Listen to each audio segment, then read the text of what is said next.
റജബിലും ഷാബാനിലും ബർക്കത്ത് ചെയ്യണേ, റമദാൻ എത്തിക്കണേ എന്ന് നബി സല്ലല്ലാഹു അലൈഹി വസല്ലം തങ്ങൾ ദുആ ചെയ്തിരുന്നു.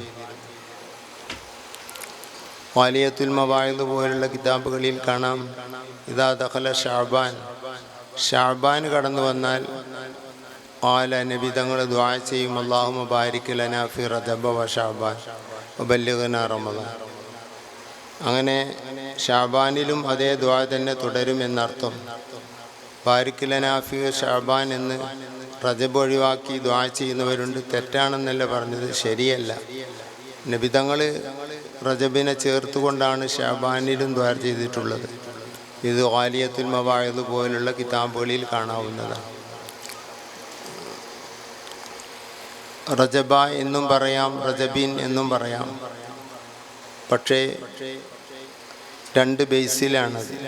ഒന്ന്, നിശ്ചിത റജബാണ് ഉദ്ദേശമെങ്കിൽ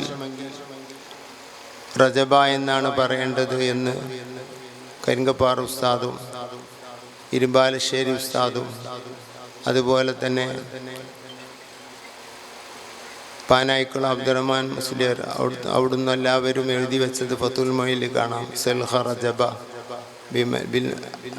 ബിമൻ التصريف لأنه أريد به المعين وإذا أريد به المعين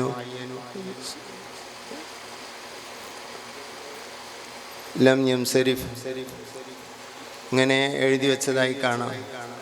നിശ്ചിത മാസം ആണ് ഉദ്ദേശമെങ്കിൽ, ഈ റജബിൽ ബർക്കത്ത് ചെയ്യണമെന്നാണ് ഉദ്ദേശമെങ്കിൽ റജബ എന്ന് പറയണമെന്നാണ് മലബാർ പണ്ഡിതന്മാരുടെ ത്വരീഖ് വഴി. അതാണ് അവരുടെ ഉസ്താദ് ഇബ്രാഹിമുൽ ബാജൂരി അങ്ങനെ പറഞ്ഞതായി എഴുതി വച്ചിരിക്കുന്നു. ഖാലിദുൽ അസ്ഹരി അങ്ങനെ പറഞ്ഞതായി വ്യാഖ്യാനിക്കുകയും ചെയ്തിട്ടുണ്ട് സീതാലി ഉസ്താദിൻ്റെ ഫത്തുൽ മൊയിൽ. അപ്പോൾ റജബ, ഈ റജബ് എന്നർത്ഥം പറയുകയാണെങ്കിൽ, എല്ലാ റജബിലും എന്നാണെങ്കിൽ പിന്നെ റജബിൻ എന്ന് പറയാം.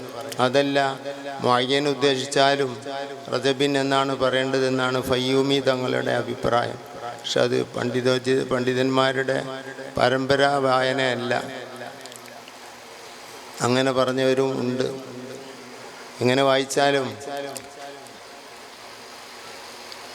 രണ്ടും തെറ്റല്ല. ശരിയുള്ളത്, കറക്റ്റുള്ളത് ഈ റജബിൽ ബർക്കത്ത് ചെയ്യണേ, ഈ ഷാബാനിൽ ബർക്കത്ത് ചെയ്യണേ എന്നാണ്. നിഷ്പക്ഷമായി ചിന്തിച്ചാൽ മനസ്സിലാവുക. എല്ലാ റജബിലും ബർക്കത്ത് ചെയ്യാൻ ഈ റജബിൽ തന്നെ ദ്വാരന്നൊള്ളൊന്നില്ലല്ലോ. അതെപ്പോഴും ദ്വാരക്കാൻ പറ്റിയതാണ്. ബല്ലിഗ്നാ റമദാൻ, എല്ലാ റമദാൻ എത്തിക്കലും, എല്ലാ ഷാബാനിലും ബർക്കത്ത് ചെയ്യുക, എല്ലാ റമദാൻ എത്തിക്കണേ എന്നാണ് ഉദ്ദേശമെങ്കിൽ ഓക്കെ. പക്ഷെ അത് ഓക്കെ ആവും, കുറച്ച് പണിയാവും. നാവുകൊണ്ട് മാത്രമേ ഓക്കെ ആവുള്ളൂ, മനസ്സ് അതിൻ്റെ കൂടെ നിൽക്കാൻ സാധ്യമല്ല. ഏതായിരുന്നാലും അല്ലാഹുമ്മ ബാരിക് ലനാ ഫി റജബ വ ഷഅബാൻ എന്ന് നബി തങ്ങൾ ദുആ ചെയ്തെങ്കിൽ റജബ് അതൊരു ചെറിയതല്ല. റജബിൻ്റെ ഒന്ന് ഈ ലോകത്തിന് ആദ്യമായി മനുഷ്യോൽപത്തിയുടെ തുടക്കം സയ്യിദുനാ മുഹമ്മദ് റസൂലുള്ളാഹി സ്വല്ലല്ലാഹു അലൈഹി വസല്ലം തങ്ങളാണെന്ന് സഹീഹായ ഹദീസിൽ വന്നു. മുസ്ലിമുകളുടെ ഇതിൽ രണ്ടഭിപ്രായവും ഇല്ല. ആദ്യ മനുഷ്യൻ, ആദ്യ സൃഷ്ടി നബി സ്വല്ലല്ലാഹു അലൈഹി വസല്ലം തങ്ങളാണ്. അത് ഇമാം അബ്ദുറസാഖ് തങ്ങൾ അവിടുത്തെ മുസന്നഫിൽ ഉദ്ധരിക്കുന്ന ഹദീസ് നമ്മൾ പലപ്പോഴും വായിക്കാറുണ്ട്. സനദ് സഹിയായ സനദാണ്. ഇബ്നു മുൻകദിറും മഅ്മർ തങ്ങളും ജാബിർ തങ്ങളുമാണ് അതിൻ്റെ ഇടയിലുള്ളത്, അബ്ദുറസാഖ് തങ്ങളുടെ ഇടയിൽ. ഈ മൂന്ന് പേരും ബുഖാരിയുടെ റിജാലാണ്. അതോടുകൂടെ ജാബിർ തങ്ങൾ സ്വഹാബിയുമാണ്. മുസ്ലിമിൻ്റെ റിജാലാണ്, ബുഖാരിൻ്റെ റിജാലാണ്. അവർ റിപ്പോർട്ട് ചെയ്യുന്ന ഹദീസാണ് അവ്വലു മാ ഖലഖല്ലാഹു നൂറു നബിയിക യാ ജാബിർ എന്ന ഹദീസ്. നമ്മൾ നേരിട്ട് മുസന്നഫിൽ നിന്ന് വായിച്ചതാണ്. മുസന്നഫിൻ്റെ കോപ്പികളിൽ, പുതിയ കോപ്പികളിൽ അത് കാണാൻ പ്രയാസമായിരിക്കും. പക്ഷേ അത് പഴയ കോപ്പികളിൽ ഉള്ളതായി മഹാനായ അഹ്മദുൽ ഖസ്സലാനി അവിടുത്തെ മവാഹിബുൽ ദുനിയയിലും ഉദ്ധരിച്ചിട്ടുണ്ട്. ആ സനദ് തന്നെ. അപ്പോൾ ആദ്യത്തെ സൃഷ്ടി മുസ്ലിം വിശ്വാസമനുസരിച്ചും യാഥാർത്ഥ്യമനുസരിച്ചും മുത്തുനബി സല്ലല്ലാഹു അലൈഹി വസല്ലം തങ്ങളാണ്. തങ്ങളെ സൃഷ്ടിച്ചതിനെ സംബന്ധിച്ചുമൊക്കെ വിശാലമായി നാം അറിയണം. നമ്മുടെ ഏറ്റവും വലിയ അഭയമാണ് തങ്ങൾ. പഠിക്കണം, അറിയണം, അതാണ് അറിവ് എന്ന് നമ്മൾ മനസ്സിലാക്കണം. പക്ഷെ അതിലേക്കൊന്നും കടക്കാൻ പറ്റിയ ടൈമല്ല. ആ നബി സല്ലല്ലാഹു അലൈഹി വസല്ലമ തങ്ങളടക്കമുള്ള എല്ലാ സൃഷ്ടികളുടെയും ആദ്യമായ ലോകം അർവാഹിൻ്റെ ആത്മാവിൻ്റെ ലോകത്താണ്. ആ ആത്മാവുകൾക്കെല്ലാം ഒരു വയസ്സാണ് മുത്തുനബിയുടെ വയസ്സൊഴികെ. മുത്തുനബിൻ്റെ ആത്മാവിന് അവരെക്കാളൊക്കെ വയസ്സുള്ളവരാണ്. എത്രയോ ആദം നബി അലൈഹി സ്വലാമിൻ്റെ ആത്മാവിനെയൊക്കെ പടക്കുന്നതിൻ്റെ എത്രയോ 8,000 വർഷമെന്നും 10,000 വർഷമെന്നും 2,000 വർഷമെന്നും അതുകൊണ്ട് ഉദ്ദേശിക്കുന്നത് നീണ്ട കാലമെന്നാണെന്ന് ഇബ്നു ഹജർ തങ്ങളും പറയുന്നു. ഇബ്നു ഖത്താൻ റിപ്പോർട്ട് ചെയ്യുന്ന ഹദീസിൽ 8,000 വർഷമെന്നാണ്, ചില ഹദീസുകളിൽ 10,000 വർഷമെന്നാണ്, അധിക ഹദീസുകളിലും 2,000 വർഷമെന്നാണ്.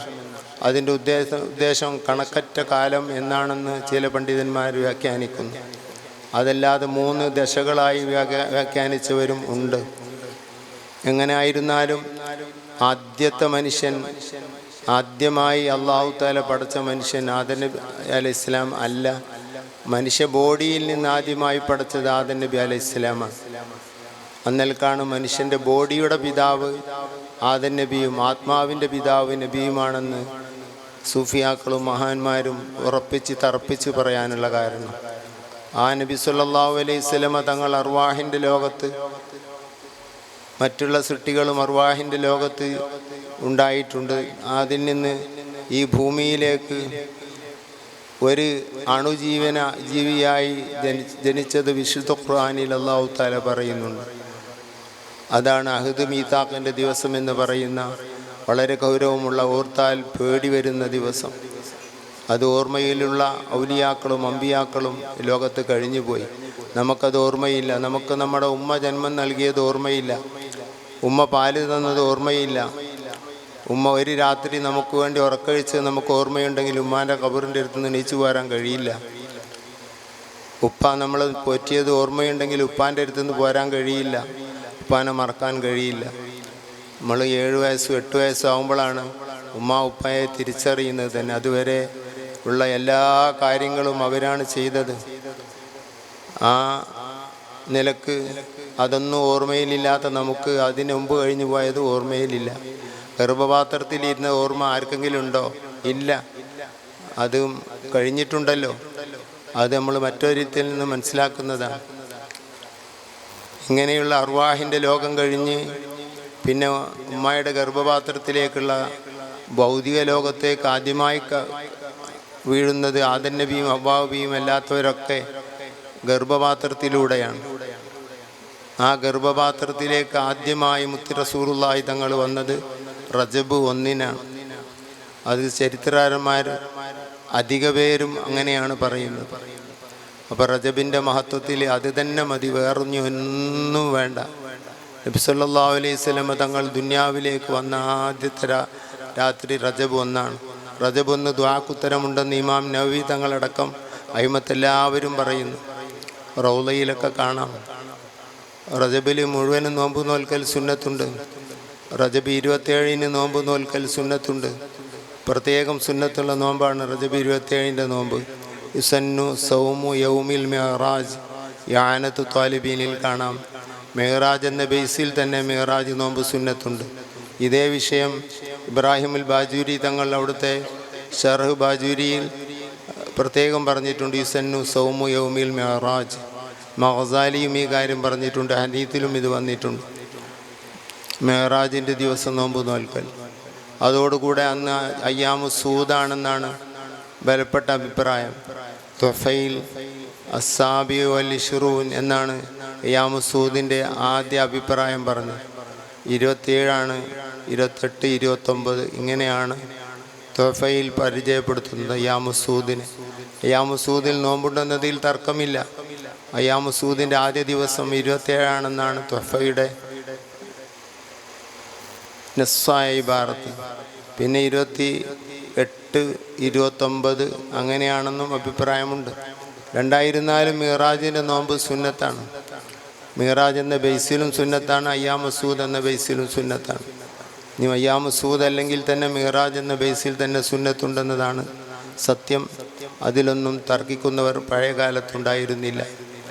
എല്ലാവരും മുത്ത് റസൂലുള്ളാഹി തങ്ങൾ മിറാജ് കഴിഞ്ഞ് വരുമ്പോൾ നോമ്പോടുകൂടെ വന്നു എന്ന ഹദീസിൽ കാണാം. മിറാജിൻ്റെ നോമ്പിന് 60 വർഷത്തെ നോമ്പിൻ്റെ കൂലിയുണ്ടെന്നും ഹദീസിൽ കാണാം. അബൂ ഹുറൈറ റളിയല്ലാഹു അൻഹു റിപ്പോർട്ട് ചെയ്യുന്നത് ഇഹ്യാ ഉലൂമുദ്ദീനിൽ കാണാവുന്നതാണ്.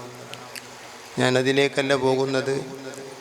ഈ മാസം വളരെ പുണ്യമായ മാസമാണ്, വളരെ അനുഗ്രഹങ്ങൾ. ഇതിന് പല പേരുകളുമുണ്ട്. റജബിനെ പറ്റി മാത്രം ഇമാമിങ്ങൾ കിതാബ് എഴുതിയിട്ടുണ്ട്.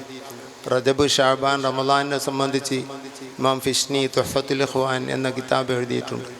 കുറേ കിതാബുകൾ റജബിനെ പറ്റി മാത്രം സ്വന്തമായുണ്ട്, ഷഅബാനെ പറ്റി മാത്രം സ്വന്തമായുണ്ട്, റമളാനെ പറ്റി മാത്രം സ്വന്തമായുണ്ട്.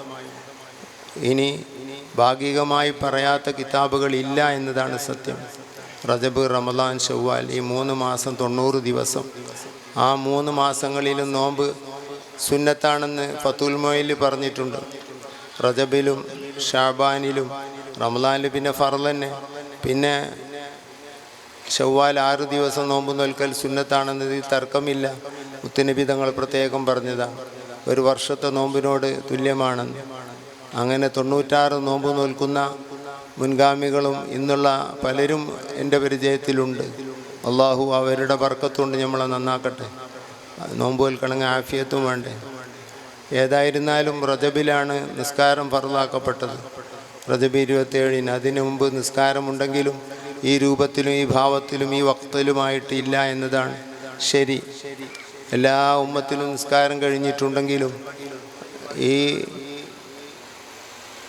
രൂപത്തിലുള്ള നിസ്കാരം, സുബൈക്ക് 2 റക്അത്ത്, സുബൈ ആദ്യ നബിക്കുണ്ട്, പക്ഷേ 2 റക്അത്തല്ല. അത് എത്ര റക്അത്താണെന്ന് നമുക്കറിയില്ല. 20 റക്അത്തോ 40 റക്അത്തോ എത്ര റക്അത്താണെന്ന് നമുക്കറിയില്ല. ലിയാദമ സുബുഹൻ വലിഷാഉ ലിയൂനിസി, യൂനുസ് നബി അലൈഹി ഇസ്ലാമിന് ഇഷാ ഉണ്ട്, പക്ഷേ ഇഷാ 4 റക്അത്തിൽ ആണെന്ന് പറഞ്ഞിട്ടില്ല, ഇങ്ങനെയാണെന്നും പറഞ്ഞിട്ടില്ല. എന്നാൽ പ്രത്യേകമായ രൂപത്തിലും ശൈലിയിലും ഭാവത്തിലുമുള്ള നിസ്കാരം, ആ നിസ്കാരം നബി സല്ലല്ലാഹു അലൈഹി വസല്ലം തങ്ങളുടെ ഉമ്മത്തിൻ്റെ പ്രത്യേകതയാണ്. അത് ഫർളാക്കപ്പെട്ടത് റജബ് 27-നാണ്. അതൊരു വലിയ ഒരു മനുഷ്യൻ്റെ അമലുകളെ കൂട്ടത്തിൽ ഏറ്റവും വലിയ അമല് നിസ്കാരമാണ്. ഹജ്ജിനേക്കാൾ മഹത്തായത് ഫതുൽ മൊയിൽ പറയുന്നു നിസ്കാരമാണ്. നിസ്കാരമില്ലെങ്കിൽ ഒന്നുമില്ല. ബൈനൽ കുഫ്രി വസ്സലാത്തി തർക്കുസ്സലാ, ബൈനൽ കുഫ്രി വൽ ഈമാനി തർക്കുസ്സലാ. കുഫറിൻ്റെയും ഈമാനിൻ്റെയും ഇടയിലുള്ള ഒരു അടയാളം നിസ്കാരം ഒഴിക്കുന്നുണ്ടോ ചെയ്യുന്നുണ്ടോ എന്നതാണ്. നിസ്കാരം ചെയ്യുന്നില്ലെങ്കിൽ കുഫറിൻ്റെ ഭാഗത്താണ് അവനെന്നാണ്, ഇസ്ലാമിലെ വൃത്തത്തിൻ്റെ ഉള്ളിൽ അല്ല എന്നാണ് 10-17ഓളം സ്വഹാബിമാരുടെ അഭിപ്രായം. മറ്റ് മദ്ഹബിലെ ഇമാമിങ്ങളിൽ പലരുടെയും അഭിപ്രായം നിസ്കരിച്ചില്ലെങ്കിൽ ഇസ്ലാമിൻ്റെ പുറത്താണെന്ന്. ഫർള് നിസ്കാരമാണ് നാം ഉദ്ദേശിക്കുന്നത്. അതല്ലാത്ത നിസ്കാരങ്ങൾ നബി തങ്ങൾ നിർവഹിച്ചിരുന്നു. മിറാജിന് മുമ്പും മിറാജ് പോകുമ്പോൾ മസ്ജിദുൽ അഖ്സയിൽ നിന്ന് മുർസലീങ്ങളോടുകൂടെ നിസ്കരിച്ചത് വഹാബികൾ തന്നെ എഴുതിയതാണ്. അത് ഹദീസിൽ വന്നിട്ടുണ്ട്. മിറാജിനെ സംബന്ധിച്ച് മാത്രം അയിമ്മത്ത് കിതാബുകൾ എഴുതിയിട്ടുണ്ട്, നമ്മുടെ കയ്യിലുണ്ട്. ഒരു കിതാബൊന്നുമല്ല, അതിന് വിശദീകരണങ്ങളും അയിമ്മത്ത് എഴുതിയിട്ടുണ്ട്. അതെല്ലാം വായിക്കണം മുതഅല്ലിമീങ്ങളായ നമ്മൾ. അങ്ങനെ സത്യങ്ങൾ ഉൾക്കൊള്ളണം, പഠിക്കണം, അറിയണം, പാരമ്പര്യ ജീവിതത്തിൻ്റെ രേഖകൾ കണ്ടെത്തണം. എന്നതിനെല്ലാം വികലമായി പറയുകയും ചിത്രീകരിക്കുകയും ചെയ്യുന്ന ഒരു കാലത്താണ് നമ്മളുള്ളത്. ഏതായിരുന്നാലും റജബ് അത് വളരെ പുണ്യമായ മാസമാണ്. അതിലോർക്കേണ്ട ആദ്യത്തെ 100 അൻവാറുകളെ കൂട്ടത്തിലെ അൻവാറിൻ്റെ മഹ്ഫലിയുടെ മബ്ദ ആയ നൂറുൻ നബി സല്ലല്ലാഹു അലൈഹി വസല്ലം ആമിന ബീവിയുടെ ഗർഭപാത്രത്തിൽ സ്ഥലം പിടിച്ചത് റജബ് 1-നാണ്. അതാണ് മഹ്ഫലുൽ അൻവാറിലെ ഏറ്റവും വലിയ 100. അള്ളാഹുവിൻ്റെ റസൂലിൻ്റെ 100 അള്ളാഹു തആല നമ്മുടെ ആത്മാവുമായി ബന്ധപ്പെടുത്തി തെരുമാറാകട്ടെ. ആ 100 കണ്ട് മരിക്കാനും ആ 100 ഉൾക്കൊള്ളാനും അള്ളാഹു നമുക്ക് തൗഫീക്ക് ചെയ്യട്ടെ. ആ നൂറിൻ്റെ നൂറിൽ പ്രകാശത്തിൽ, ആ നൂറിൻ്റെ അൻവാറിൽ ആഖിറത്തിൽ അത് അനുഭവിക്കാൻ അള്ളാഹു നമുക്ക് തൗഫീക്ക് ചെയ്യട്ടെ. നമ്മളവിടുത്തെ ഉമ്മത്തിലായി ജനിച്ചു, ഇനി ആ ഉമ്മത്തിലായി മരിക്കാൻ അള്ളാഹു തൗഫീക്ക് ചെയ്യട്ടെ. റജബ് മാസത്തെ പറയുമ്പോൾ നമ്മൾ എഴുതിയ തിദ്കാറുകളുടെ കൂട്ടത്തിൽ ഒന്നാമതായി പറഞ്ഞത് സിദ്ദീഖ് റളിയല്ലാഹു അൻഹുവിനെയാണ്. ഷാഫി ഇമാം റജബ് മാസത്തിലാണ് വഫാത്തായത്. നബി ഇമാം റജബ് മാസത്തിലാണ് വഫാത്തായത്. ഖാജ മുഈനുദ്ദീൻ ചിശ്തി അജ്മീരി, ഇന്ത്യയുടെ സുൽത്താൻ, റജബ് മാസത്തിലാണ് വഫാത്തായത്. കണ്ടമാനം ഔലിയാക്കൾ നമ്മുടെ ഈ മഹ്ഫലിൽ പറയപ്പെട്ടവരുമല്ലാത്തവരുമായ ബാസൻ ജമല്ലേലി പാപ്പ, അതുപോലെ മുഹമ്മദ് ബിൻ അലായുദ്ദീൻ ഹിംസി തങ്ങൾ പാപ്പ, അതുപോലെ തന്നെ കുറേ മൂച്ചിക്കൽ സയ്യിദ് അബ്ദുല്ലാഹിൽ മഹ്ദലി തങ്ങൾ, ഇവരെല്ലാം ഈ മാസത്തിൽ പ്രത്യേകം ഓർക്കപ്പെടേണ്ടവരാണ്. അതിലപ്പുറം ഒരു വലിയ പട്ടിക തന്നെ നിങ്ങളെ കയ്യിലെത്തി കാണും. ബഹുമാനപ്പെട്ട ഷെയ്ഖുന ഉസ്താദുൽ അസാത്തീദ് ബഹറുൽ ഉലൂം ഒക്കെ സൈനുദ്ദീൻ കുട്ടി മുസ്ലിയാർ ഷെയ്ഖുന ഉസ്താദ് അവർകൾ ഖദ്ദസല്ലാഹു സിർറഹുൽ അസീസ് വനഫഅന അല്ലാഹു ബിഹി, അവരുടെ വഫാത്തും ഈ മാസത്തിലാണ്, റജബിലാണ്. ഏതായിരുന്നാലും റജബിലല്ല, ജുമാദിൽ ആഖിറിലാണ്. കരിങ്കപ്പാറ ഉസ്താദും ജുമാദിൽ ആഖിറിലാണ്. അതും ഇതിലേക്ക് ചേർത്തുകൊണ്ടാണ് നമ്മൾ തബറുക്കിന് വേണ്ടി വെച്ചിട്ടുള്ളത്. ഏതായിരുന്നാലും അവരെ സംബന്ധിച്ചൊക്കെ ഒരു തൊട്ട് പോകാനേ കഴിയുകയുള്ളൂ. ആദ്യമായി സിദ്ദീഖ് റളിയല്ലാഹു അൻഹു, അവരാണല്ലോ ഓക്കെ ഉസ്താദിൻ്റെ ഉമ്മ പരമ്പരയിലെ അവസാനത്തെ കണ്ണി. ഓക്കെ ഉസ്താദ് ഷെയ്ഖുന ഉസ്താദ് അവർകൾ അബ്ദുറഹ്മാൻ അദിനി എന്ന യമനിലെ അദിനിൽ നിന്ന് വന്ന മഹാൻ്റെ പരമ്പരയിലാണുള്ളത്. പൊന്നാനിയിൽ ദീനീ ദഅവക്ക് വേണ്ടിയും പഠനത്തിന് വേണ്ടിയും, പൊന്നാനി അന്ന് മലബാറിലെ മക്ക എന്നറിയപ്പെടുന്ന നാടാണ്, അതിനു വേണ്ടി വന്ന ബഹുമാനപ്പെട്ട അബ്ദുറഹ്മാൻ അദിനി, ആ മഹാനവർകൾ പൊന്നാനിയിൽ നിന്ന് ചെറിയ സൈനുദ്ദീൻ മഖ്ദൂം തങ്ങളുടെ മകളെ കല്യാണം ചെയ്തു. അതിലുള്ള പരമ്പരയാണ് ഒക്കെ ഉസ്താദ്. അപ്പോൾ മഖ്ദൂം തങ്ങളിലൂടെയാണ് ഉമ്മ പരമ്പര പോകുന്നത്. മഖ്ദൂം തങ്ങളുടെ 4 മക്കൾ, യഹ്യ, മുഹമ്മദ് ലോസാലി, അബ്ദുൽ അസീസ്, പിന്നെ ഒരു മകളും, ഇങ്ങനെയുള്ള 4 മക്കളിൽ നിന്ന് മുഹമ്മദ് ലോസാലി എന്നവരുടെ മകനാണ് ചെറിയ സൈനുദ്ദീൻ മഖ്ദൂം, ഫതുൽ മുഈൻ്റെ മുസന്നിഫ്. ബഹുമാനപ്പെട്ടവരുടെ വഫാത്തിന് ശേഷം അവരുടെ മകൻ അബ്ദുൽ അസീസ് എന്നു പേരുള്ള മകൻ ആണ് ഈ സഹോദരിയെ, പെങ്ങളെ അബ്ദുറഹ്മാൻ അദിനിക്ക് കല്യാണം ചെയ്തു കൊടുക്കുന്നത്. ചരിത്രം വായിച്ചാൽ നമുക്കങ്ങനെ കാണാൻ കഴിയും. അങ്ങനെ ആ കല്യാണത്തിൽ ഗർഭിണിയായ ശേഷം ഭർത്താവ് അബ്ദുറഹ്മാൻ അദിനി നാട്ടിലേക്ക് തന്നെ, അദിനിലേക്ക് തന്നെ, യമനിലേക്ക് തന്നെ തിരിച്ചു പോവുകയാണ്. പോകുമ്പോൾ പറഞ്ഞു, എൻ്റെ കുഞ്ഞ് ആണായാൽ അതിന് അലി ഹസൻ എന്ന് പേര് കൊടുക്കണം. അങ്ങനെ ജനിച്ചപ്പോൾ ആൺകുട്ടിയായിരുന്നു. ആ കുട്ടിക്കാണ് അലി ഹസൻ എന്ന് പറയുന്നത്. ഈ അലി ഹസൻ തങ്ങൾ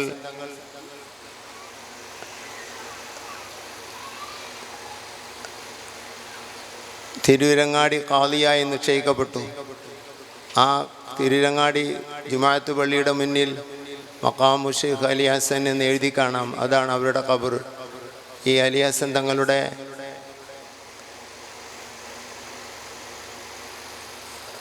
താമസം ഖാലിയർ ഹൗസിലായിരുന്നു. പിന്നീട് സ്വന്തമായി സ്ഥലം കണ്ടെത്തുകയും ആ സ്ഥലത്തേക്ക് വീട് മാറുകയും ചെയ്തു. ആ സ്ഥലത്ത് ഓട എന്ന് പറയുന്ന മുള, 80-ലധികം അല്ലെങ്കിൽ 800-ലധികം എന്നൊക്കെ ലേഖനങ്ങളിൽ വായിക്കാൻ കഴിഞ്ഞ മുള, പല ഇനം മുളകളുണ്ട്. ആലുകളെ പോലെ തന്നെ പല ഇനം മുളകളുമുണ്ട്. ആ മുളകളിലൊന്നാണ് ഓടമുള. നമ്മൾ ഈ കച്ചറയൊക്കെ തട്ടാൻ വീട്ടിലൊക്കെ ഉപയോഗിക്കുന്ന ഒരു ഇനം മുളയുണ്ടല്ലോ, ആ മുളയാണ് ഓടമുള. ആ മുളകൾ കൂടുതൽ താഴ്ച വളരുന്ന ഒരു ഭൂമിയായിരുന്നു ആ വീടുള്ള ഭൂമി. അതൊക്കെ വെട്ടി അവിടെയാണ് വീട് സ്ഥാപിച്ചത്. അതുകൊണ്ട് തന്നെ ഓട നിൽക്കുന്നത് കൊണ്ട് ആ സ്ഥലത്തിൻ്റെ പേര് ഓടക്കൽ എന്നാണ്. അവിടെ താമസമാക്കിയതിന് ശേഷം ആ കുടുംബത്തിന് ആ വീട്ടുപേര് ഓടക്കൽ എന്നായി മാറുകയാണ്. ഓടമുള കൂടുതലുണ്ടായതുകൊണ്ട് ആ സ്ഥലത്തിൻ്റെ പേര് തന്നെ ഓടക്കൽ എന്നായിരുന്നു ആദ്യമേ. പിന്നെ അവിടെ വീടുണ്ടാക്കിയതുകൊണ്ട് ഓടക്കൽ വീട്ടുകാർ ഓടക്കൽ തറവാട് എന്ന് പറയും. അവരുടെ 7ാമത്തെ മകനാണ് ബഹുമാനപ്പെട്ട ഷെയ്ഖുന ഒക്കെ ഉസ്താദ്. അപ്പോൾ മഖ്ദൂം കുടുംബത്തിലെ മഖ്ദൂംമാർ ചെന്ന് മുട്ടുന്നത് സിദ്ദീഖുൽ അക്ബർ റളിയല്ലാഹു അൻഹുവിലേക്കാണ്. ആ സിദ്ദീഖുൽ അക്ബർ റളിയല്ലാഹു അൻഹുവിനെ സംബന്ധിച്ച് പറയാൻ തന്നെ ഇവിടുത്തെ സദസ്സിൽ എൻ്റെ ഓർമ്മയിലുള്ളത് പറഞ്ഞാൽ തന്നെ അത് മാത്രം പറയാനേ ഉള്ളൂ. ഇന്ന് മാനസികമായി വേദനിപ്പിക്കുന്ന ഒരു കാലമാണ്. ഇൽമുള്ളവർക്ക് മാനസിക വേദന വിട്ടുമാറാത്തൊരു കാലമാണ്. ഇൽമില്ലാത്തവർക്ക് എന്തും കേൾക്കാം, ചിരിക്കാം, കളിക്കാം. കിതാബ് നോക്കുന്ന ആളുകൾക്ക്, ഇമാമിങ്ങളെ അല്പമെങ്കിലും അറിയുന്ന ആളുകൾക്ക് മാനസികമായി ഉരുകുന്ന കാലമാണ്. കാരണം സിദ്ദീഖ് റളിയല്ലാഹു അൻഹുവിനെ വല്ലാതെ മോശപ്പെടുത്തിക്കൊണ്ട് പറയുന്ന ആളുകൾ ഇന്ന് വളർന്നു വരികയാണ്. സിദ്ദീഖ് റളിയല്ലാഹുവിൻ്റെ ഖിലാഫത്തിനെ ചോദ്യം ചെയ്യുന്നവർ വളർന്നു വരികയാണ്. പഴയ കാലത്തുണ്ടായിരുന്നു, നമ്മൾ കേട്ടിരുന്നു. പക്ഷെ മലബാർ അതിൽ നിന്ന് മുക്തമായിരുന്നു. മലബാറിൻ്റെ എല്ലാ ഭാഗത്തും അവരെത്തിപ്പെട്ടു. സിദ്ദീഖ് റളിയല്ലാഹുവിനല്ല ആദ്യത്തെ ഖലീഫയാകേണ്ടത് അലി തങ്ങളാണ് എന്ന് പറയുന്ന അലി തങ്ങളുടെ ആശയത്തിനോട് തന്നെ എതിരായ ആശയം. അലി തങ്ങൾ അത് പറയുന്നവരല്ല. അലി തങ്ങൾ പറയുന്നു, എന്നെയും ഞാൻ നിൽക്കുന്ന സ്ഥലവും സിദ്ദീഖ് തങ്ങൾ നിൽക്കുന്ന സ്ഥലവും 2 സ്ഥലവും നബി തങ്ങൾ കാണുന്നു. നിസ്കാരത്തിന് ഇഖാമത്ത് കൊടുക്കുന്നു. യറാ മക്കാനിയോ മക്കാൻ അബീബക്കർ, ഞാൻ നിൽക്കുന്ന സ്ഥലവും നബി തങ്ങൾ കണ്ടിട്ടുണ്ട്, സിദ്ദീഖ് തങ്ങൾ നിൽക്കുന്ന സ്ഥലവും കണ്ടിട്ടുണ്ട്. എന്നിട്ട് റസൂലുള്ളാഹി തങ്ങൾ എൻ്റെ സിദ്ദീഖിനെയാണ് ഇമാമത്ത് നിർത്തിയത്, ഞാൻ അതിനർഹനല്ല, സിദ്ദീഖ് തങ്ങൾ അപേക്ഷിച്ച് എന്ന് അലി തങ്ങൾ തന്നെ പറയുന്നത് 100 കണക്കിന് ഉദ്ധരണികൾ നമുക്ക് വായിക്കാൻ കഴിയും. ആ സിദ്ദീഖ് റളിയല്ലാഹു അൻഹു അമ്പിയാക്കൾ കഴിച്ചാൽ ഏറ്റവും ശ്രേഷ്ഠമായത് സിദ്ദീഖ് റളിയല്ലാഹു അൻഹു ആണെന്നതിൽ ഒരു തർക്കവും മുസ്ലിമീങ്ങളുടെ ഇടയിലില്ല.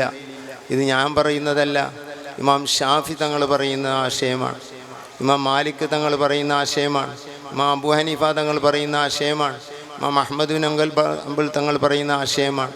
സവായിഖുൽ മുഹരിഖ ഫി റദ്ദി അലാ അഹ്ലിൽ ബിദഅ വ സന്ദഖ എന്ന കിതാബിലും ഒക്കെ നോക്കിയാൽ ഈ വിഷയം കാണാവുന്നതാണ്. ആദ്യത്തെ ഖലീഫ സിദ്ദീഖ് റളിയല്ലാഹു അൻഹു ആണ്. ബിൽ ഇജ്മാഇൽ ഖത്ഈ എന്നാണ്, തർക്കമില്ലാത്ത ഇജ്മാ കൊണ്ട് സ്ഥിരപ്പെട്ട കാര്യമാണ്. പിന്നെ 2ാമത്തെ ഖലീഫ ഉമർ തങ്ങളാണെന്നതിലും തർക്കമില്ല. ഇത് ഷറഹുൽ അഖായിദിൽ വ്യക്തമാണ്, മറ്റ് കിതാബുകളിലും വ്യക്തമാണ്. പിന്നെ 3ാമത്തെ ഖലീഫ മഹാനായ ഉസ്മാൻ ബിൻ അഫ്ഫാൻ റളിയല്ലാഹു അൻഹു ആണ്, അതിലും തർക്കമില്ല. 4ാമത്തെ ഖലീഫ അലി റളിയല്ലാഹു അൻഹു ആണ്, അതിലും തർക്കമില്ല. ഈ ഖിലാഫത്തിൽ ഒരു തർക്കവും ആരും ഉദ്ധരിച്ചിട്ടില്ല. പക്ഷേ റാഫിളത്തും ഇമാമിയത്തും മറ്റു പല ബിദഅ കക്ഷികളും അതിലെല്ലാം തർക്കം ഉദ്ധരിച്ചിട്ടുണ്ട്. അവരുടെ തർക്കത്തിന് യാതൊരു വിലയുമില്ല എന്ന് ഇബ്നു ഹജർ ഹൈതമി തങ്ങൾ പറഞ്ഞിട്ടുണ്ട്. എന്നാൽ ഫളില് സ്ഥാനത്തിൽ സിദ്ദീഖ് റളിയല്ലാഹു അൻഹു ആണ് ഏറ്റവും ഉയർന്നവർ എന്നതിലും തർക്കമില്ല. പിന്നെ ഉമർ തങ്ങളാണെന്നതിലും തർക്കമില്ല. ഉസ്മാൻ തങ്ങളാണോ അലി തങ്ങളാണോ എന്നതിൽ തർക്കമുണ്ട്. എങ്കിലും മുസ്ലിം ഉമ്മത്തിൻ്റെ ഇജ്മാഅ്, ദന്നിയായ ഇജ്മാഅ്, അവരടിയിലും ഫളിലിൽ ഉസ്മാൻ റളിയല്ലാഹു അൻഹു ആണ് മുകളിൽ എന്നതാണെന്ന് ഇബ്നു ഹജർ ഹൈതമി തങ്ങൾ പറയുന്നു. ബിൽ ഇജ്മാഇ ദന്നി, ഇജ്മാഅ് വന്നാൽ പിന്നെ അവിടെ മറ്റൊരു തർക്കത്തിന് ചാൻസ് ഇല്ല. ഏത് ഇജ്മായിലും തർക്കടില്ല. ഇജ്മായിൻ്റെ എതിര് ചെയ്യുന്നത് ബിദ്അത്തുകാർ മാത്രമാണ്. ഇജ്മായിൻ്റെ എതിര് ചെയ്താൽ മുബ്തദിയാകുന്നതാണ്. ആ സിദ്ദീഖ് റളിയല്ലാഹു അൻഹു അള്ളാഹുവിനെ വല്ലാതെ ഭയപ്പെട്ടവരായിരുന്നു. റസൂലുള്ളാഹ് എന്ന് പറഞ്ഞാൽ ജീവനായിരുന്നു. ഓരോ ഘട്ടത്തിലും ഉണ്ടായ സംഭവങ്ങൾ നമുക്കറിയാം. ബദറിലും ഉഹുദിലും മറ്റു ഘട്ടങ്ങളിലെല്ലാം ഉണ്ടായ സംഭവങ്ങൾ, സിദ്ദീഖ് റളിയല്ലാഹു അൻഹുവിൻ്റെ സംഭവങ്ങൾ നമ്മുടെ മനസ്സ് പിടിച്ച് കുലുക്കുന്നതാണ്. വാർ തൗറിലേക്ക് കയറാൻ വേണ്ടി നോക്കുമ്പോൾ ക്ഷീണിതനായ നബി തങ്ങൾ ദിവസങ്ങളോളം ഉറങ്ങാതെ പ്രയാസത്തിൽ കഴിഞ്ഞ റസൂലുള്ളാഹി തങ്ങളെ ആ വാർ തൗറിലേക്ക് കയറി പോകുമ്പോൾ എടുത്ത് തോളിലിട്ടുകൊണ്ട് കയറിയ സംഭവം ഇമാം തൊബരി തങ്ങൾ ഉദ്ധരിക്കുന്നത് കാണാം. അതൊക്കെ വായിച്ചാൽ ആരാണ് സിദ്ദീഖ് റളിയല്ലാഹു അൻഹു എന്ന് മനസ്സിലാകും. വിശുദ്ധ ഖുർആനിൽ ആ ഒരു സഹാബിയാണ് മുത്തുനബിൻ്റെ കൂടെയുള്ളതെന്ന് തുറന്നു പറഞ്ഞ ആയത്ത് വിശുദ്ധ ഖുർആനിലുണ്ട്. ഇദ്ഹുമാ ഫിൽ ഗാർ ഇദ് യഖൂലു ലി സ്വാഹിബിഹി ലാ തഹ്സൻ ഇന്നല്ലാഹ മഅനാ. സ്വാഹിബ് എന്ന മുത്തുനബിൻ്റെ സ്വാഹിബ് എന്ന് വിശുദ്ധ ഖുർആനിൽ തുറന്നു പറഞ്ഞ ഒരു സ്വഹാബിയുണ്ടെങ്കിൽ, വ്യക്തിപരമായി തുറന്നു പറഞ്ഞൊരു സ്വഹാബിയുണ്ടെങ്കിൽ സിദ്ദീഖ് റളിയല്ലാഹു അൻഹു മാത്രമാണ്.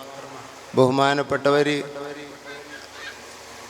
ആ ഗുഹയിലുണ്ടായ സംഭവങ്ങളൊക്കെ നമുക്കറിയാം. അല്ലാതെ അള്ളാഹുവിനെ പേടിച്ച മഹാനാണ്.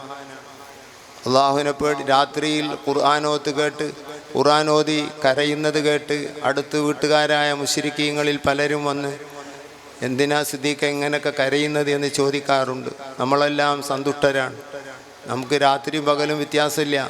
നമുക്ക് അള്ളാഹിനെ അറിയില്ല, എവിടൊക്കെ എത്തുന്നതെന്ന് അറിയില്ല, എന്തൊക്കെ സംഭവിക്കുന്ന അറിയില്ല. എന്നാൽ അറിയില്ല എന്നും അറിയില്ല. സന്തുഷ്ടരായ ജീവിതം, ആഹ്ലാദമുള്ള ജീവിതം, ഇതല്ലേ നമ്മുടെ അവസ്ഥ. സിദ്ദീഖ് റളിയല്ലാഹു അൻഹു ഒരു ദിവസം ഒരു തോട്ടത്തിൽ ഇങ്ങനെ നിൽക്കുമ്പോൾ ബഹുമാനപ്പെട്ടവരൊരു പക്ഷി ഇങ്ങനെ പാറി അവിടെ ഇരുന്ന് ഇവിടെ ഇരുന്ന് അവിടെ ഇരുന്ന് ഇവിടെ ഇരുന്ന് അവിടെ കൊത്തി ഇവിടെ കൊത്തി ഇങ്ങനെ ചെയ്യുന്നത് കണ്ടപ്പോൾ പറഞ്ഞൊരു വാക്കുണ്ട്. മവാഹിബു സർമദിയയിൽ കാണാം, തുബാലക യാ ത്വയ്ർ, ഏ പക്ഷി നിനക്കാണ് സന്തോഷം. തതീറു മിൻ ഐശിതി ഷിത്, നിനക്ക് ഉദ്ദേശിച്ച സ്ഥലങ്ങളിൽ നിന്ന് നിനക്ക് പാറാം. തതീറു ഇലാ ഐസു ഷിത്, നിനക്ക് ഉദ്ദേശിച്ച ഭാഗത്തേക്ക് നിനക്ക് പാറാം. നിനക്ക് ഉദ്ദേശിച്ച പഴങ്ങളും വിഭവങ്ങളും നിനക്ക് ഭക്ഷിക്കാം.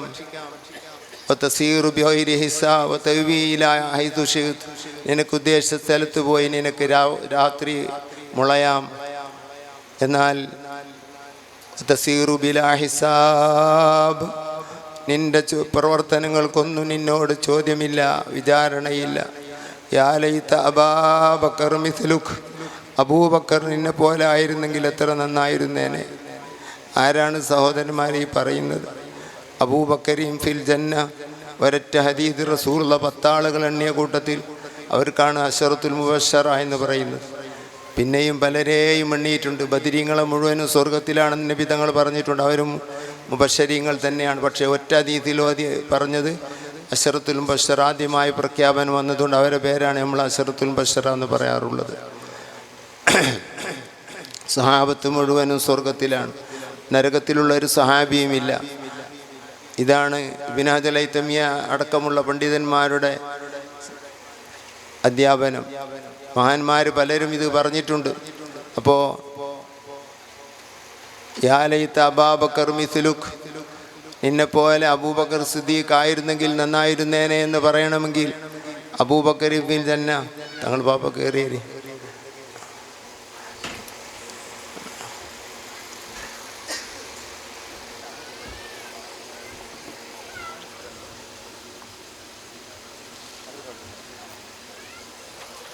ഇവിടെ ഇരിക്ക. അബൂബക്കർ മിസ്ലുക്, അബൂബക്കർ നിന്നെ പോലെ ഒരു പക്ഷിയായി പടക്കപ്പെട്ടിരുന്നെങ്കിൽ അത് സിദ്ദീഖ് തങ്ങൾ സഹാബിയായ ദുഃഖമല്ല, ഹിസാബ് പേടിച്ചുകൊണ്ടുള്ള ഒരു പ്രയോഗം മാത്രമാണ്. ആ ഹിസാബ് ആർക്ക് പേടിയുണ്ട്? അള്ളാഹുവിൻ്റെ മുമ്പിൽ നിർത്തപ്പെടുമല്ലോ, അള്ളാഹു എന്നോട് ചോദിക്കുമല്ലോ, അള്ളാഹുവിനോട് മറുപടി പറയേണ്ടി വരുമല്ലോ എന്ന ബോധം ആർക്കുണ്ട്? അതിന് വല്ല പരിഹാരവും ചെയ്യുന്ന ആരെങ്കിലും ഉണ്ടോ? ഇല്ല. നാളത്തെ കാര്യങ്ങൾ ചിന്തിച്ച് ഭക്ഷണത്തിനും വീടിനും സൗകര്യത്തിനും മക്കൾ ജനിക്കുമ്പോഴേക്കും പേടിയാണ് ഓരോരുത്തർക്ക്. നീ കുട്ടീനെ കെട്ടിക്കണമല്ലോ, അള്ളാഹുവിനൊരു ഏൽപ്പിക്കുന്ന ഒരു പരിപാടിയില്ല. ഇനി കുട്ടിക്ക് ഭർത്താവ് വേണം, അവൾക്കൊരു വീട് വേണം, ഇതിങ്ങനെ ചിന്തിക്കുകയാണ്. ഈ തൂലുൽ അമല് കൊണ്ട് മനുഷ്യൻ ഹലാക്കാവുകയില്ലാതെ ഒരു ലാഭവും അവനില്ല, ഒരു ലാഭവും അവനില്ല. അവൻ്റെ ആയുസ് മുഴുവനും ആ ചിന്തയിലാണുള്ളത്. ഇനി അയാൾക്ക് വീട്, ഇനി അയാളെ മനസ്സിന് വീട്, അയാളഞ്ചന് വീട്, അതെങ്ങനെ ചിന്തിക്കുക. ഒരു കുട്ടി ഉണ്ടാകുമ്പോഴത്തിന് ആരോ പറഞ്ഞേക്കാം, കല്യാണം കഴിഞ്ഞ അന്ന് രാത്രി തന്നെ രണ്ടാളും കൂടി ഒരു കുറ്റി ഉണ്ടാക്കിയല്ലോ. എന്നിട്ട് ആ കുറ്റിയിൽ പൈസ ഇട്ടെക്കാൻ തീരുമാനിച്ചാൽ, കാരണം കുട്ടി ജനിച്ചാൽ പെണ്ണാണെങ്കിൽ അതിനെ കെട്ടിക്കേണ്ടി വരുമല്ലോ. ഇപ്പം തന്നെ ഒരുങ്ങാന്നുള്ള 50 ഇജൂടാ 50 ഞാനൂടാ, അങ്ങനെ ഒരു കുറ്റിയിൽ കാശിടൽ തുടങ്ങിയാൽ അങ്ങനത്തെ പൊണ്ണന്മാരൊക്കെ കഴിഞ്ഞ കാലമുള്ളല്ലോ. നാടാണ് നമ്മളെ നാട്. എന്നിട്ട് പിന്നെ വരുമ്പോൾ തിരക്കൂടിയപ്പോൾ തലാക്കെല്ലാം തീരുമാനമായപ്പോൾ ആ തലാക്കല്ല എന്നാലായിക്കോട്ടെ എന്നാണ് ഒരുമിച്ച് കൂടിയപ്പോൾ ഇവൻ പറഞ്ഞാൽ ഇവനാണ് തലാക്കെല്ലാം മുന്നിലുള്ളത്. കാരണവരോട് പറഞ്ഞാൽ എനിക്ക് കുറച്ച് തടസ്സമുണ്ട്, എനിക്ക് അതോർത്തിട്ടാണ് എന്നാൽ പിന്നെ ചെക്കന്മാർ നന്നായിക്കോട്ടെ എന്നുള്ള എനിക്ക് വിട്ടുന്ന് പറഞ്ഞു. പിന്നെ എനിക്ക് വേണ്ട പറഞ്ഞാൽ വരും ആചാര്യോട്. പിന്നെ ആചാര്യ വിളിച്ച് നോക്കുമ്പോൾ എനിക്ക് കുറച്ച് പ്രശ്നമുണ്ട്, എനിക്ക് അതോർത്തിട്ടാണ്. ഈ അതോർത്തിട്ടുള്ളത് എന്താണെന്നുള്ളൊരു പിടുത്തമില്ല. ഇങ്ങനെ 3-4 സാസ് ഒരുമിച്ച് കൂടിയപ്പോൾ ആചാര്യ പറഞ്ഞാൽ എന്താണ് ഈ അതോർത്തിട്ട് ഇനി പറയണത്, ഈ അതോർത്തിട്ടാണെന്നുള്ളത്. ഇവരൊക്കെ മനസ്സിലാക്കിയത് തൊലാക്കല്ലിൻ്റെ പാവം ഓർത്തിട്ടാണെന്നാണ്. ഇയാൾ പറയണത് എന്താണെന്നറിയോ, അതേതാണെന്നറിയോ, ഞങ്ങൾ ആദ്യ രാത്രി ഒരു കുറ്റി ഉണ്ടാക്കിയില്ല, ആ കുറ്റിയിൽ 50 കായ് ഞാനും 50 കായ് ഓള് കൂട്ടീന്, ആ കുറ്റി ഓളോടെ ഉള്ളത്. ഇതോർത്തിട്ടാണ് എനിക്ക് തലാക്കല്ലിടാൻ വേണ്ടി. നമ്മളെ പൈസ ഭാഗിച്ചിട്ടില്ല, ഇതൊരാളറിയില്ല. ഈ അതോർത്തിട്ട് ഇങ്ങനെ ഈ തദ്ബീർ മനുഷ്യൻ്റെ ജീവിതത്തിൻ്റെ മൊത്തം തദ്ബീർ അസ്ബാബുമായി ബന്ധപ്പെടുന്നതിലുള്ള എതിർപ്പല്ല. തദ്ബീർ അത് മനുഷ്യന് പാടില്ല. തദ്ബീർ ഏൽപ്പിക്കപ്പെട്ട തദ്ബീറുകൾ ചെയ്യണം. ഏൽപ്പിക്കപ്പെട്ടവർ അവർ തദ്ബീറുകൾ ചെയ്യുക തന്നെ ചെയ്യും. വൽ മുദബ്ബിറാത്തി അംറ എന്ന് പറഞ്ഞ വിശുദ്ധ ഖുർആൻ അതിനെ സൂചിപ്പിക്കുന്നു, വ്യക്തമാക്കി തന്നെ പറയുന്നു. തദ്ബീർ ചെയ്യുന്നവരുണ്ട്. ആ തദ്ബീറല്ല ഞാൻ പറയുന്നത്. മനുഷ്യൻ അവൻ്റെ ജീവിതത്തെ അവൻ്റെ നിയന്ത്രണത്തിൽ കൊണ്ടുവരിക, അത് പാടില്ല. സൂഫിയിൽ ജീവിതത്തിന് ഏറ്റവും കളങ്കമേൽക്കുന്ന ഒന്നാണ് തദ്ബീർ. അത് ഇമാം ബിനാത്തായിൽ സിക്കന്ദരിയൊക്കെ അതിനെപ്പറ്റി മാത്രം തൻവീർ ഫി തദ്ബീർ എന്ന കിതാബ് തന്നെ എഴുതിയിട്ടുണ്ട്. കുറേ മഹാന്മാർ ആ വിഷയത്തിൽ കിതാബ് എഴുതിയിട്ടുണ്ട് തദ്ബീറിനെ സംബന്ധിച്ച്. ഇങ്ങനെ തദ്ബീർ ചെയ്യുക അതിനർത്ഥമില്ല. ഏതായിരുന്നാലും സിദ്ദീഖ് റളിയല്ലാഹു അൻഹു ചില്ലറ ആളല്ല, വലിയ മഹാനാണ്. സിദ്ദീഖ് റളിയല്ലാഹു അൻഹുവിലെയും അതുപോലെ തന്നെ ഉമർ റളിയല്ലാഹുവിനെയും കൂടാതെ നബിയിലേക്ക് എത്താൻ കഴിയില്ല.